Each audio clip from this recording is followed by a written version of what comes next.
Hey everybody, this is Preston Poulter with Pocket Jacks Comics. Today I'm going to be talking about Lair. So this book is a product of the Comicsgate movement. The writer and creator, Gilbert Deltrez, is a self-identified member, and let's take a look at it. Now, the whole point of kind of Comicsgate was that this was more or less an amateur movement, and a lot of times, particularly self-identified kind of products therein are kind of people within that group. And so we could basically summarize this as being a work of non-professionals. But for a non-professional work, I gotta say, very impressive art direction, as you're gonna see. So hats off to Sebastian Navas and Davi Coronado for the art and colors. And I don't tend to give a lot of props to letters. I'm like, it's just letters. But all right, let's go ahead and also say Devison Mains for letters. So good job there. So all right, let's get into the story itself. But really tight in terms of the art. I was very impressed with the artistic style. And Delbert has a lot of creativity. So in terms of the world, the main conflict is a battle of faith for the soul of our main character, Angelo, who is in love with Anastasia. And we go back and forth a little bit, but mainly it's kind of a flashback.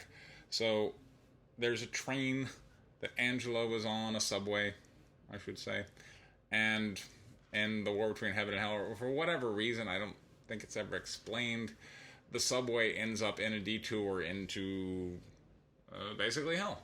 And we're flashing back to Anastasia and his love for Anastasia, and they're in this moment where there's some carjacking, and he's able to get away because he's an off-duty cop with a gun. Cool. There's a fight here between Angelo and Anastasia. From a writer point of view, I'm gonna go, okay, so the main conflict is gonna be for Angelo's soul in hell. So that's where our main conflict is. So this is, kind of a previous relationship conflict that he's having now with Anastasia, now that the mugging is over. They kind of get in an argument. I'm having to sit back and go, okay, what is the purpose of them having a strained relationship versus a solid relationship vis-a-vis when Angelo's in the subway and the battle's going on for his soul? I don't know that we necessarily needed them to have a fight, and to me it seems a little clumsy. Because if you were just in a carjacking situation, and the man had a gun and saved your life, and nobody got hurt, and you were able to drive away, I think that's just a natural relief moment. Like, you're not going to be looking for conflict. You're going to be looking to just, oh my, we got out with our lives. It's a natural release, as opposed to kind of a, why are you going to report? And she's fighting over him. Yeah, let me go to the exact page. But she's fighting him about essentially his need to go to the police station and report this. So he goes, all right. Think of right now. All right. So, okay. So he's on the phone. He's like, I gotta report this. And then she's like, whoa, what are you doing? Easy stuff. Because in response to him saying, I gotta report this, she gets out of the car, walks over, and starts yelling at him, going, how dare you think about going to find those people? He's duty-bound as a cop to go and report it. And he just got you out of there. I don't see why this is a bad thing, and shouldn't we want to get the carjackers off the streets? So the whole argument to me is needless. It doesn't further the plot of Angelo and his soul in hell. I didn't like that part of it. If I was the editor, my advice to Gilbert, because in the credits page he is writer and editor. He shares editing credit with Allison Van Bunt or Bunty. That's I never do that. Right? If I'm writing, somebody else is editing, because you can't edit your own stuff. When you write it, there's going to be mistakes and typos in there, but you're not going to see them because you wrote it, and you're also going to kind of think that your own stuff is just brilliant. And then other people, you don't have another voice on the other side to go, whoa, simmer down here. This is, so you need to filter it through a few minds before you present it to the public, and you kind of cut out that process when you act as your own editor.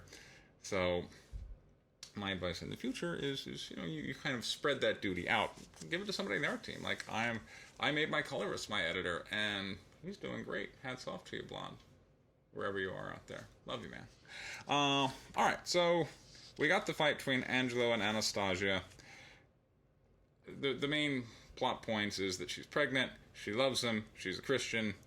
Angelo and his faith are, so this is kind of a struggle for faith, which comes in big now when we're in Hell, which arrived via the subway for no reason that I can discern other than it was cool. But okay, fine, whatever. We're in Hell.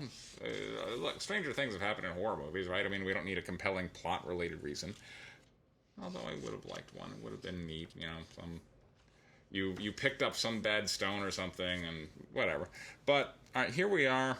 Hell is where the really cool art starts, and the neat plot, and the struggle that kind of pulls you in. You're like, oh wow, what's going to happen on the next page now?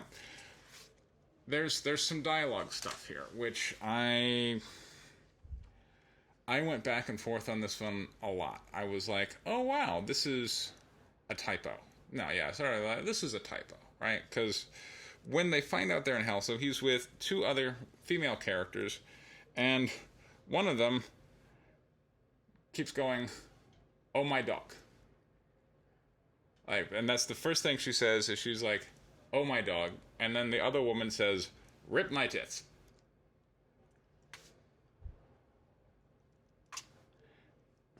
These are exclamations I've never heard in my life. And now I've heard, oh my god. And oh my dog is like, oh my god. So was that a typo? Or did he mean to write that? And if he meant to write that, why is she saying that? And she doesn't just say it once, she says it 3 times. And then I'm thinking, well, maybe she is, so now I'm trying to come up with like a plot related reason. Like, well, maybe she's possessed by a demon or something and she can't utter the word God. But she does utter the word God. She can say it. She just doesn't say it. She says, oh my dog, on like 3 separate occasions. Oh my dog. I'm like, I'm starting to wish you were saying rip my tits. Like, why are you saying that?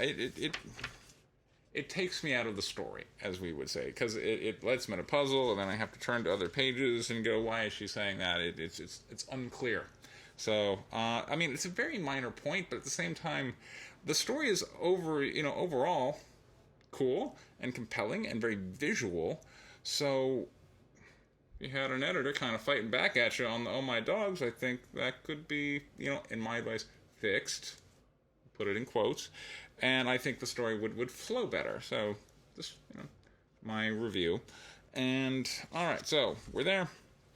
We're in Hell, and then, it's all about kind of the battle for Angelo's soul, which reminded me a bit of Raiders of the Lost Ark. And, alright, so the thing about Christianity is that it is not about individual power, it is about divine power. And, like, all things are possible if you're in connection with the divine, and if you're not, then you're not, it ain't good. Your chances, like Magic 8 Ball says, your chances are not good. Although Magic 8 Ball is probably being a cult reference, and you can never do that as a Christian. I'm not sure. It depends on what branch of Christianity you're in. But it's a fight for Angelo's soul. And a lot of times, if we're, and I can kind of tell from this work that Gilbert is a Christian, and he's kind of trying to get that message across. So if you're there, it's kind of dangerous territory as a writer, because it's kind of a little Deus Ex Machina, literally, God from the machine, is you will tend to get in these kind of problems, and then, if I just, boom, then God kind of shines down, and then all the bad things go away, and all that was, we want, as an audience, we want the main character to do something, and I think a lot of times kind of just, praying to God can seem a little wishy-washy from a story point of view. Now, this was really done best in Raiders of the Lost Ark, because we've got Dr. Jones, who does not believe in God.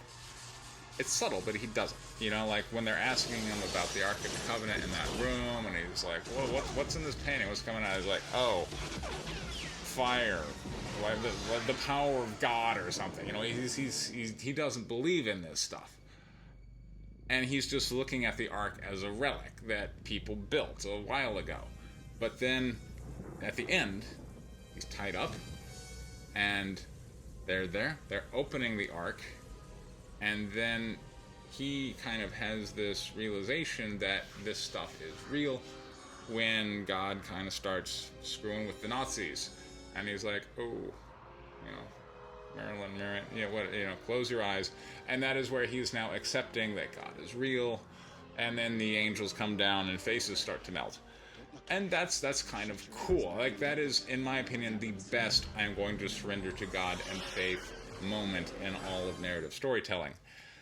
This one, it ended up being a little bit more of the, oh my goodness, I'm in real trouble.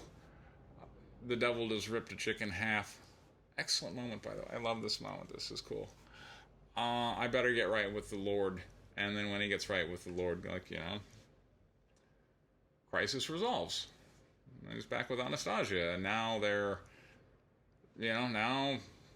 smooth sailing, and that's kind of the conflict resolution in Lair. Overall, it's definitely a cool read. If you really grade it against, say, what expectations should be for a work of amateurs, it's amazing. So I would suggest picking this up, if for nothing else than just to kind of peg yourself for what should I expect from an amateur work, because this one clearly delivers. I would recommend it to everybody. So there it is, the Comicsgate Project Lair by writer and creator Gilbert. I want to make sure I don't screw up his name because I've been talking about it. Gilbert Deltrez. This has been Preston Poulter for Pocket Jacks Comics. Thank you very much for your time.